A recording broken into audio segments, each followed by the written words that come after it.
एक चैप्टर है जिसका नाम अरिथमेटिक प्रोग्रेशन है, चैप्टर 5 क्लास 10th। आइए हम लोग डिस्कस करते हैं। तो first of all we discuss about arithmetic progression. What is arithmetic progression? What is arithmetic progression? तो ध्यान देना पड़ेगा कि इसको डिफाइन किया जाए। तो मैंने ऐसा लिखा, आप समझिएगा, एक वैसा सीक्वेंस ऑफ नंबर मैंने लिख रखा है, ध्यान दीजिएगा। It is a sequence of number such that the difference between the consecutive term is constant. यानी मैंने ये कहा है, देखिएगा आप इस चीज़ को समझिएगा, मैंने कहा है एक वैसा सीक्वेंस ऑफ नंबर जिसका टर्म जो है वो क्या है, कॉन्सिक्यूटिव हो, और दोनों के बीच का जो डिफरेंस है, ये जो है difference between them it's constant.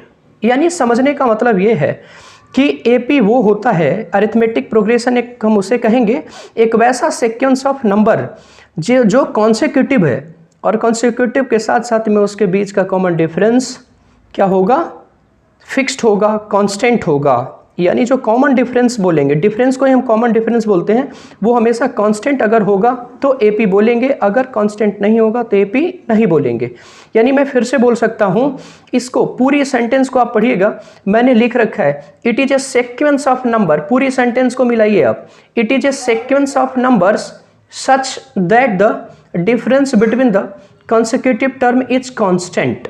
यानी एक वैसा सीक्वेंस ऑफ नंबर जिसका कॉमन डिफरेंस या डिफरेंस जो है वो क्या है, कांस्टेंट है, उसे हम एपी कहेंगे।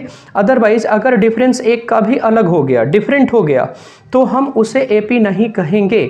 फिलहाल हम लोग अब चलते हैं कुछ एग्जाम्पल के ऊपर, एग्जाम्पल के सहारे समझने का प्रयास करेंगे कि ये एपी है या एपी नहीं है। तो लेट्स स्टार्ट। ये एग्जाम्पल है हमारे पास, देखिएगा मैं थोड़ा स्लाइडर को ऊपर करता हूँ मैं थोड़ा, ध्यान दीजिएगा। मैंने अभी कहा, फिर से मैं दोस्त एक बार जो है बात को बोलना चाहता हूँ कि एक वैसा सीक्वेंस ऑफ नंबर जिसके कॉमन डिफरेंस इक्वल हो, बट वो नंबर क्या होना चाहिए, कॉन्सिक्यूटिव होना चाहिए। कॉन्सिक्यूटिव मीन्स होता है लगातार। जैसे देखो, अगर मैं बात करूं इस एग्जाम्पल का, तो ये फर्स्ट एग्जाम्पल को आप देखिएगा। फर्स्ट एग्जाम्पल के थ्रू आप क्या देख पा रहे हो कि ये एग्जाम्पल में 1 है, 3 है, 5 है, 7 है। देखना ये कॉन्सिक्यूटिव है। कॉन्सिक्यूटिव मीन्स ये नहीं है कि 1 2 3 4 5 6 7 है। कॉन्सिक्यूटिव मीन्स मतलब कि अगर 1 है तो इसके बीच का गैप 2 है, फिर 2 है, उसके बाद यानी 5 हो गया, फिर 7 हो गया। इट मीन्स कहने का मतलब ये है कि मैं इसको इस प्रकार से कह सकता हूँ कि इस एग्जाम्पल को अगर मैं देखता हूँ, सिर्फ इस वाले को, फर्स्ट वाले एग्जाम्पल को मैं देखता हूँ सिर्फ, तो मैं यूँ कह सकता हूँ इस वाले एग्जाम्पल को, आप सारे बच्चे इसको देखिएगा, इस वाले एग्जाम्पल को, इसे देखना है। तो आप क्या करिएगा, ये 1 है, 3 है, 5 है, 7 है, तो मैं चेक करना पड़ेगा कि ये एपी में है कि नहीं है, यानी अरिथमेटिक प्रोग्रेशन के रूप में है कि नहीं है। अब देखना ये कॉन्सिक्यूटिव है और इस दोनों के बीच का गैप कितना है, देखिएगा 1 में हमने कितना ऐड किया कि 3 हो गया। देखिए इस चीज़ को देखिए, यानी हमने +2 किया, फिर 3 में हमने क्या ऐड किया कि 5 हो गया, +2, 5 में फिर हमने क्या किया कि ये 7 हो गया, +2। यानी कहने का मतलब है कि इस पूरे टर्म में जो डिफरेंस आ रहा है वो कितने का है, +2 +2 +2।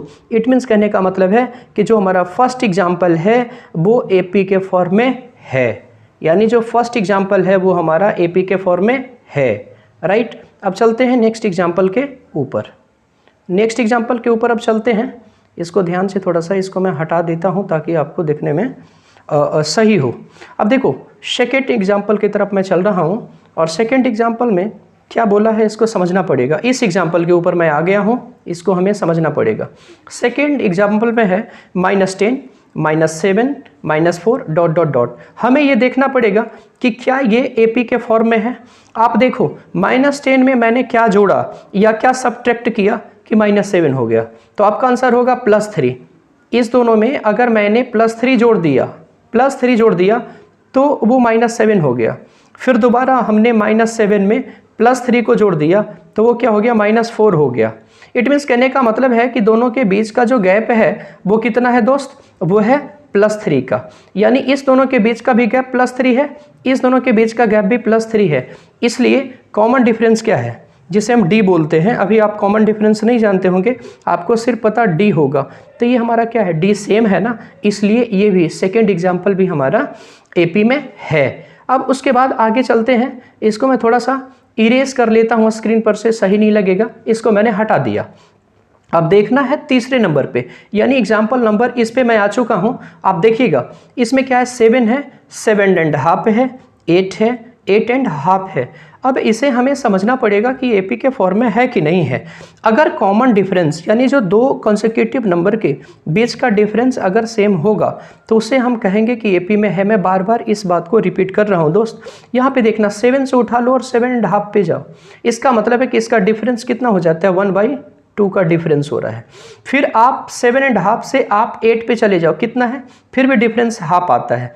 फिर आप यहाँ पे चल जाओ, 8 से 8.5 पे चले जाओगे तो भी डिफरेंस कितना है, हाफ का है। अब देखो सबका जितने भी कॉन्सेक्यूटिव टर्म हैं उसके बीच का डिफरेंस हाफ हाफ आ रहा है। तो आप मुझे बताओ ये एपी के फॉर्म में है नहीं है ना? आंसर इसका है यस, ये एपी के फॉर्म में है। अब चलते हैं नेक्स्ट एग्जाम्पल के ऊपर। नेक्स्ट एग्जाम्पल पे चलने के पहले इसको मैं थोड़ा सा इरेज कर देता हूँ, हटा देता हूँ, ताकि हम लोगों को समझ में आ जाए इसे भी मैं क्यों छोड़ रहा हूँ, इसे भी हटा देना चाहिए। अब मैं आ गया हूँ एग्जाम्पल नंबर, आपको दिख रहा होगा ये रूट वाले पे, यानी एग्जाम्पल नंबर हम बोले 4।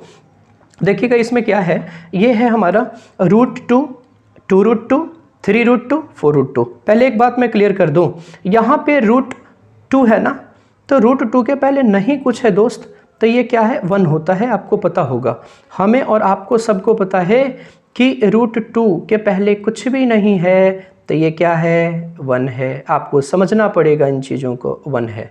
अब देखिएगा मैं आपको बताता हूँ कि 1√2 से नेक्स्ट जो कॉन्सेक्यूटिव टर्म है वो 2√2 हो गया, 3√2 हो गया, 4√2 हो गया। इट मीन्स कहने का मतलब है कि हमें चेक करना पड़ेगा कि इस दोनों के बीच का डिफरेंस क्या है। मैं बार बार कह रहा हूँ, मैं इसके 3 एग्जाम्पल देखो ऑलरेडी पहले बता रखा हूँ। अगर आपका कॉमन डिफरेंस सेम है तो उसे एपी कहेंगे, अगर कॉमन डिफरेंस सेम नहीं है उसे हम एपी नहीं कहेंगे। अब इस देखो इन दोनों के बीच का गैप कितना होता है, √2 का। फिर इस दोनों के बीच का डिफरेंस कितना है, √2 का। इस दोनों के बीच का डिफरेंस कितना है, √2 का। √2 का मैं बार बार कह रहा हूँ, देख लीजिए मैं लिख दे रहा हूँ, ये √2 का डिफरेंस बार बार देखो, ये √2 का डिफरेंस प्रत्येक टर्म में है, इस टर्म में, इसलिए ये कॉमन डिफरेंस सेम है, hence it is in the form of AP. फिर से इसको मैं हटाता हूँ और चलता हूँ नेक्स्ट सिचुएशन के पास, और हम लोग पता करते हैं कि नेक्स्ट वाला जो है वो एपी है या नहीं है। तो नेक्स्ट हम पहुँच चुके हैं 5वें नंबर पे। जैसा मैं देख पा रहा हूँ, ये देखिएगा एपी क्या है, 10 है, 10.5 है, 11 है और 11.5 है। जहाँ तक मैं देख पा रहा हूँ इस दोनों के बीच का जो गैप है वो 10.5 है प्लस का। फिर इसमें मैंने 0.5 प्लस कर दिया तो 11 हो गया। फिर 11 में मैंने 0.5 को प्लस किया तो 11.5 बन गया। मैंने कहीं गलत तो नहीं बोल दिया, मैंने कहा 11 में 0.5 को प्लस किया तो 11.5 बन गया। यानी इसमें मैं देख पा रहा हूँ कि जो कॉन्सेक्यूटिव टर्म है उसके बीच का जो डिफरेंस है वो है 0.5 का। शायद आपको दिख रहा होगा, ये जो है वो 0.5 का है। तो आप बताओ मुझे कि क्या ये एपी में होगा? तो आंसर है यस सर, ये एपी में होगा, क्योंकि इसके बीच का भी डिफरेंस जो है वो क्या है, 0.5, 0.5 और 0.5 है। ठीक है, अब बात करते हैं आगे की, ध्यान देना है। नेक्स्ट पॉइंट पे मैं चलता हूँ आगे की तरफ।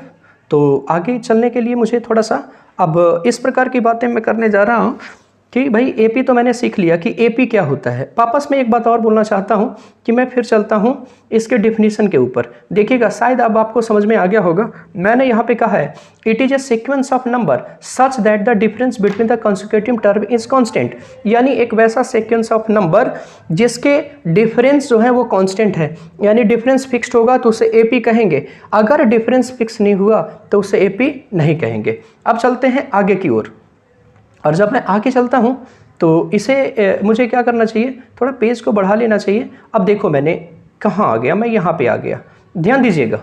अब मैंने लिखा है A1, A2, A3, A4 ... AN, यानी ये क्या है हमें आपको समझाना पड़ेगा। तो हम लोगों को समझना पड़ेगा कि जो ये चीज़ें हमने लिखा है, ये चीज़ें जो मैं लिखा है वो क्या है, वो एपी में है। कैसे एपी में है मैं आपको बताता हूँ। रियल फॉर्म ऑफ एपी यही है, क्योंकि कोई भी डिजिट होता है उसे A1, A2, A3, A4 ... AN के फॉर्म में लिखा जाता है। जैसे मैं फिर वापस चलता हूँ पीछे की ओर, सॉरी दोस्त एक मिनट, मैं इसको हटा देता हूँ यहाँ से, ये है, और मैं चलता हूँ फिर से मैं फिर से चलता हूँ थोड़ा सा पीछे, देखिएगा इसमें यहाँ पे ये लिख रखा था 1357, और मैं सिर्फ फर्स्ट एग्जांपल नहीं लेना चाहता हूँ, सारे एग्जांपल की बात करता हूँ। आप देखिएगा इसे क्या बोलेंगे, इसे क्या बोलेंगे आप ध्यान दीजिएगा, इसे आप बोलिएगा A1 बोलिएगा, ये A1 है। 3 को क्या बोलिएगा, A2 बोलिएगा। इसके बाद क्या बोलिएगा आप, A3 बोलिएगा। 7 को क्या बोलिएगा, A4 बोलिएगा। उसके बाद dot dot dot dot dot. ये थोड़ी सी दिक्कत हो रही है, ये लिखा नहीं जा पा रहा है, इसमें थोड़ी सी परेशानी है, इसके लिए मैं आपसे माफ़ी मांगना चाहूँगा। देखिएगा इसको मैंने हटा दिया, ठीक है। यानी देखो -10 क्या है इसमें, अगर आप देखो तो ये -10 जो है A1 है, -7 ये A2 है, ये -4 A3 है, डॉट डॉट डॉट यहाँ पर क्या हो जाएगा, AN हो जाएगा। फिर उसी प्रकार से 7 A1 है, A2 है, A3 A4 और लास्ट में AN, A1 A2 A3 A4 AN, right ना।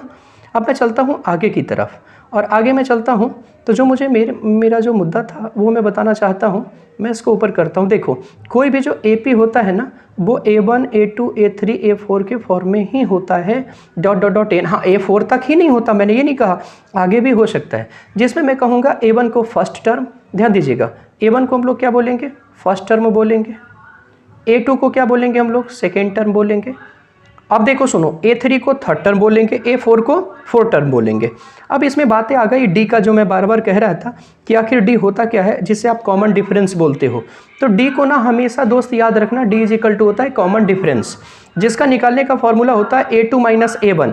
यानी A2 में से या तो आप A1 को माइनस कर लो, या A3 में से A2 को माइनस कर लो, या A4 में से A3 को माइनस आप कर लीजिए। अगर आप माइनस करोगे तो ये सारी चीज़ें जो है दोस्त वो क्या होगा, वो ये सारी चीज़ें क्या होगा, सेम होगा। सारी चीज़ों का मतलब जो डिफरेंस होगा वो क्या होगा, सेम होगा। जाहिर सी बात है, मैं फिर से बोलता हूँ कि अगर मैं इसमें से, देखो इस वाले एग्जांपल को मैं लेना चाहता हूँ, अगर मैं इसमें से इसको माइनस किया, यानी A2 हमारा 10.5 है और A1 हमारा 10 है, तो आंसर आता था 0.5। फिर हमारा A3 11 है, तो A3 में से मैंने A2 को माइनस कर लिया, यानी 11 में से 10.5 माइनस करेंगे तो वो 0.5 रहेगा। फिर 11.5 में से अगर मैंने 11 से माइनस किया, इट मीन्स कहने का मतलब है कि A4 में से मैंने A3 को माइनस किया, तो उसे हम क्या बोलेंगे कि भाई वो D है, यानी कॉमन डिफरेंस है। तो हमेशा ध्यान दे लेना, A2 में से A1 को माइनस करो, या तो A3 में से A2 को माइनस करो, या तो A4 में से A3 को माइनस करो, सबका डिफरेंस बराबर होगा, और बराबर होगा तभी हम AP कहेंगे, अदरवाइज AP नहीं कह सकते। और जब AP के फॉर्म में दिया होगा तो सारे टर्म को निकालने की कोई ज़रूरत नहीं है, आप A2 माइनस A1 करिए, आपका डिफरेंस निकल चुका है। मगर सवाल ये बनता है कि क्या कुछ ऐसी चीज़ें हो सकती है हमारे पास, जो एग्जाम्पल ले लिया जाए। मैं आपको समझाने का प्रयास करता हूँ, एक छोटा सा एग्जाम्पल मैं लेने का प्रयास करता हूँ, इसको मैंने बिल्कुल छोटा कर दिया। हमारे यहाँ पे लेना चाहता हूँ मैं, देखिएगा मान लो एक एग्जाम्पल लेता हूँ, देखिएगा ये मान लो कि ये क्या है मेरा, ध्यान दीजिएगा। सपोज मान लो कि ये 2 है दोस्त, ये 2 मैंने लिखा है, शायद लिख नहीं पा रहा है अच्छे से, तो मैं इसको क्या करता हूँ, हटाता हूँ, सॉरी इसको मैंने हटा दिया, फिर से मैं लिखने का प्रयास करता हूँ। मान लो कि ये 2 है और उसके बाद ये 5 है, ठीक है, और ये क्या है, ये 7 है, और ये डॉट डॉट डॉट है।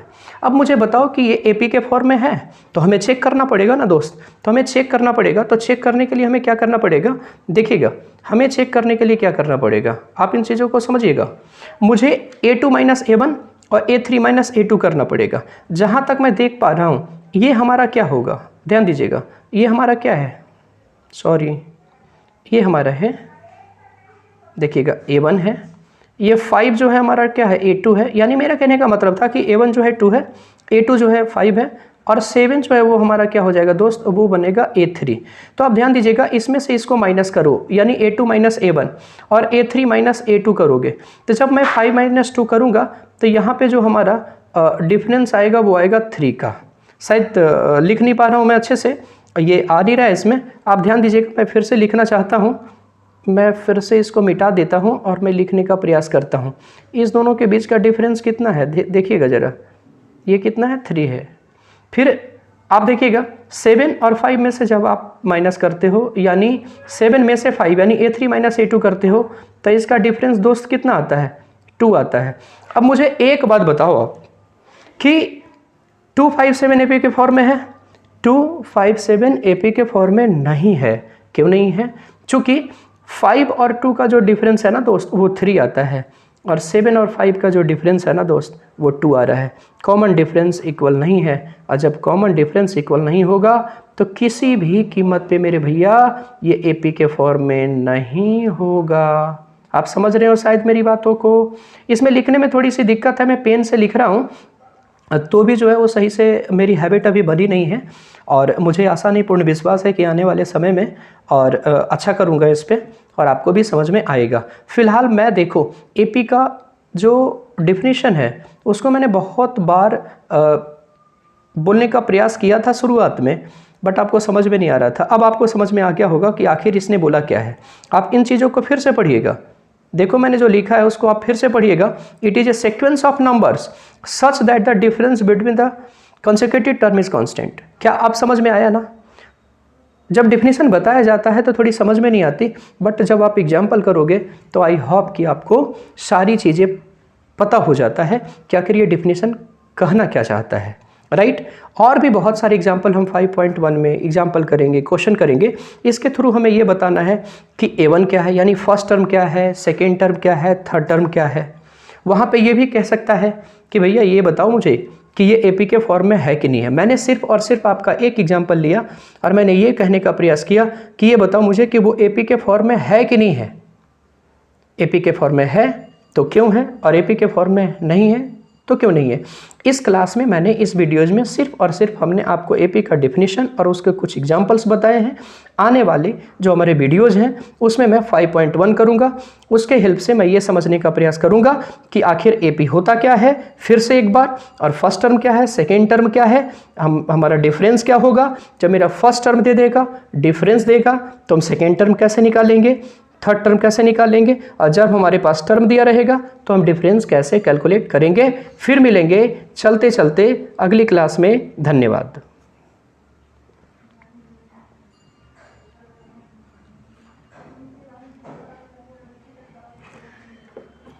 हो गया माँ? हाँ चलो निकालो, कौन है? मम्मी बैठा थी। निकल निकल निकल। एग्जिट